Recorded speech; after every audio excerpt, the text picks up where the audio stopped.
श्रोत्रं चक्षुस्पर्शनं च रसनं घ्राणमेव च अधिष्ठाय मनश्चायं विषयानुपसेवते।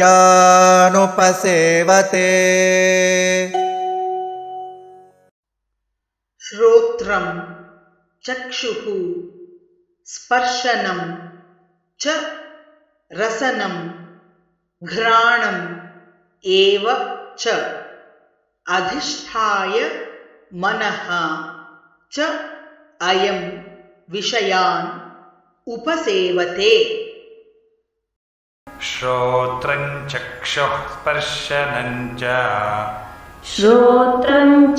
स्पर्शनं च रसनं घ्राणमेव च अधिष्ठाय मनश्चायं विषयानुपसेवते।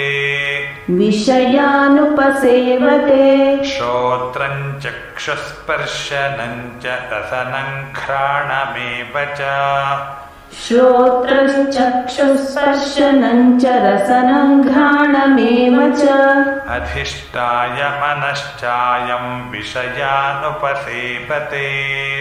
अधिष्ठाय मनश्चायं विषयानुपसेवते। श्रोत्रं चक्षुस्पर्शनं च रसनं घ्राणमेव च अधिष्ठाय मनश्चायं विषयानुपसेवते।